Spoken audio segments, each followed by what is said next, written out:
बिस्मिल्लाहिर्रहमानिर्रहीम। अल्लाहुम्मा सल्लि अला मुहम्मद व आलिहि व इत्रतिहि बियादि कुल्ली मालुम लका जज़ल्लाहु अन्ना सय्यदना मुहम्मद सल्लल्लाहु अलैहि वसल्लम बिमा हुवा अहलु सल्लल्लाहु तआला अलैहि व आलिहि व अस्हाबिहि वसल्लम। अस्सलाम वालेकुम तमाम ख़वातीन व हज़रात और मेरे अज़ीज़ तलबा व तलबात, मैं उम्मीद करता हूँ कि आप अल्लाह ताला के फ़ज़ल व करम से खैरियत से होंगे। आज का ये लेक्चर आप सबके लिए बहुत अहम है, क्योंकि इस लेक्चर में मैं एक अहम शख्सियत हज़रत उमर फ़ारूक रज़ी अल्लाह ताला अन्हो के बारे में डिस्कस करने जा रहा हूँ।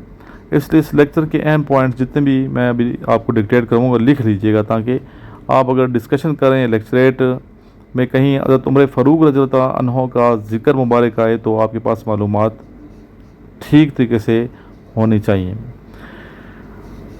सैयदना उमर फ़ारूक रज़ी अल्लाह ताला अन्हो इस्लाम की वो अज़ीम शख्सियत हैं जिनकी इस्लाम के लिए रोशन खिदमात, जुरत, बहादरी, अदल इंसाफ, फतूहात और शानदार किरदार और कारनामों से इस्लाम का चेहरा रोशन और ताबनाक है।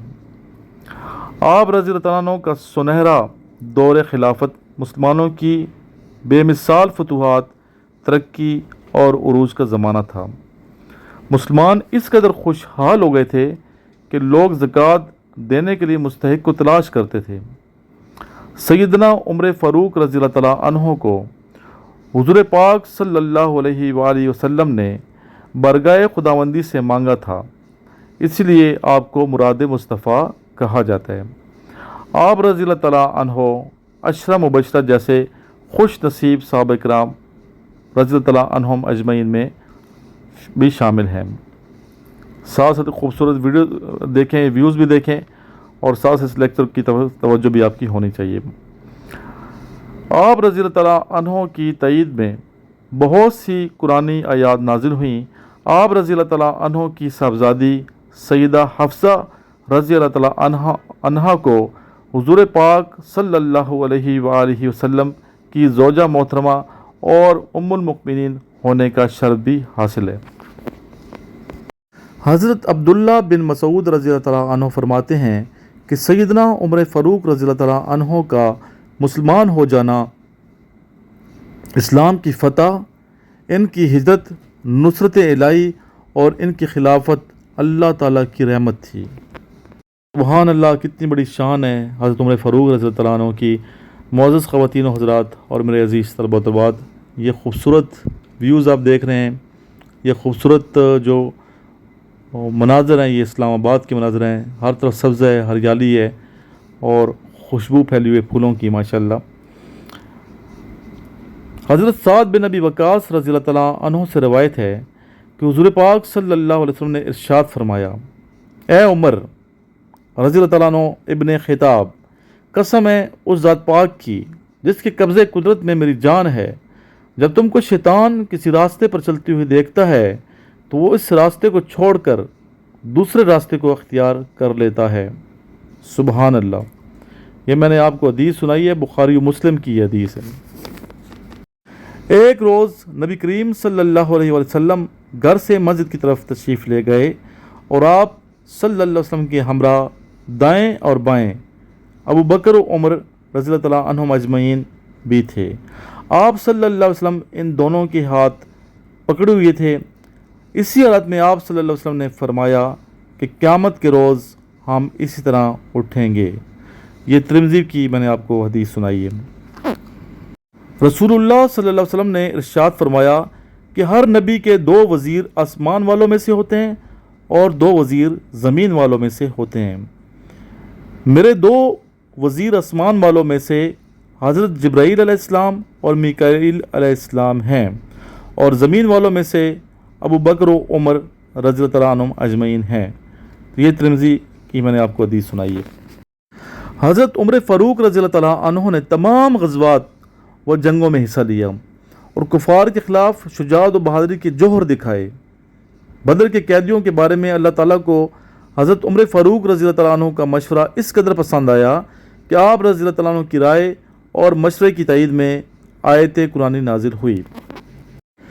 सैयदना उमर फ़ारूक रज़ी अल्लाह तआला अन्हु का रंग सफ़ेदी माइल बसुर्ख था, रुखसारों पर गोश्त कम और कद लंबा था। جب لوگوں کے درمیان کھڑے ہوتے تو سب سے بلند نظر آتے۔ آپ رضی اللہ تعالیٰ عنہ انتہائی بہادر اور طاقتور تھے۔ اسلام لانے سے قبل جیسی شدت کفر میں تھی، اسلام لانے کے بعد ویسی ہی شدت اسلام میں بھی تھی۔ آپ رضی اللہ تعالیٰ عنہ خاندان قریش کے وجی اور شریف ترین لوگوں میں شمار ہوتے تھے۔ سفارت کاری آپ رضی اللہ تعالیٰ عنہ ہی کی ذمہ داری تھی۔ آپ رضی اللہ تعالیٰ عنہ کی ایمان لانے کا واقعہ مشہور و معروف، اور آپ رضی اللہ تعالیٰ عنہ کا اسلام لانا حضور پاک صلی اللہ علیہ وسلم کی دعاؤں کا ثمر اور معجزہ تھا۔ آپ رضی اللہ عنہ کے اسلام لانے سے بیت اللہ میں اعلانیہ نماز ادا کی گئی۔ حضرت عمر فاروق رضی اللہ تعالیٰ عنہ نے مکہ سے مدینہ کی طرف ہجرت سے قبل بیت اللہ کا طواف کیا اور کفار کے مجمع کو مخاطب کر کے فرمایا، میں ہجرت کر کے مدینہ جا رہا ہوں، یہ نہ کہنا کہ میں نے چھپ کر ہجرت کی۔ جس نے اپنی بیوی کو بیوہ اور بچوں کو یتیم کرانا ہو وہ مجھے ہجرت سے روکے، لیکن کفار میں سے کسی بھی شخص کو آپ رضی اللہ عنہ کا راستہ روکنے کی ہمت نہ ہوئی۔ حضرت عمر فاروق رضی اللہ عنہ نے خلیفہ بننے کے بعد مسلمانوں کو خطبہ دیا اور فرمایا، اے لوگوں، میری سختی اس وقت تک تھی جب تم لوگ حضور پاک صلی اللہ علیہ وآلہ وسلم اور سیدنا ابو بکر صدیق رضی اللہ عنہ کی نرمی اور مہربانی سے فیضیاب تھے۔ میری سختی نرمی کے ساتھ مل کر اعتدال کی کیفیت پیدا کر دیتی ہے۔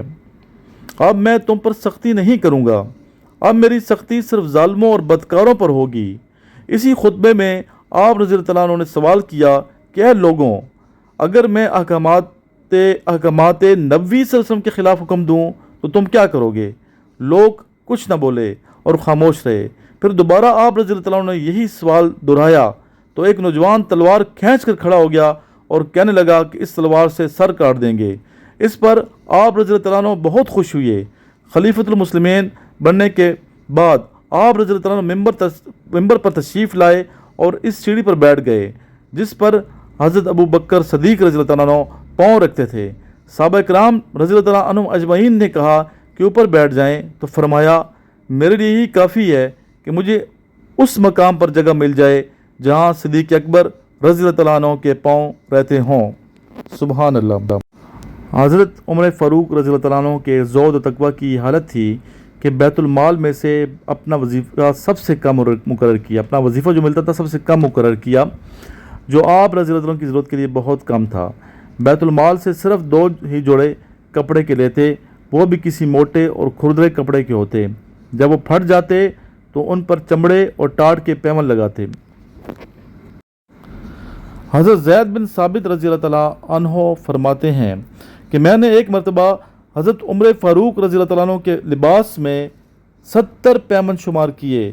خوف الہی کی یہ حالت تھی کہ نماز میں آیات قیامت اور آخرت کی تلاوت پر بے ہوش ہو جاتے۔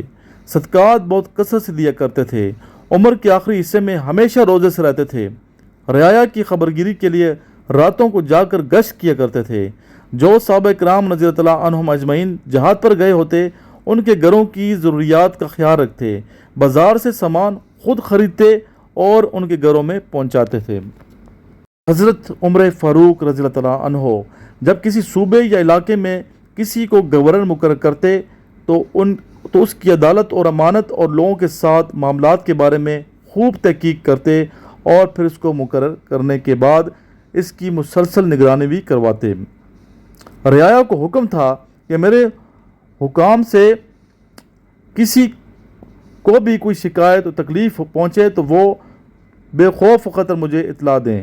آپ رضی اللہ عنہ اپنے حکام کی معمولی بات پر بھی گرفت کرتے اور ان کو مقرر کرتے وقت ایک کھلا خط لکھ دیتے جس میں یہ ہدایات ہوتی تھیں: باریک کپڑے نہ پہننا، چھنے ہوئی آٹے کی روٹی نہ کھانا، اپنے مکان کا دروازہ بند نہ کرنا، کوئی دربان نہ رکھنا تاکہ جس وقت بھی کوئی حاجت مند تمہارے پاس آنا چاہے بلا روک ٹوک آ سکے، بیماروں کی عیادت کو جانا اور جنازوں میں شرکت کرنا۔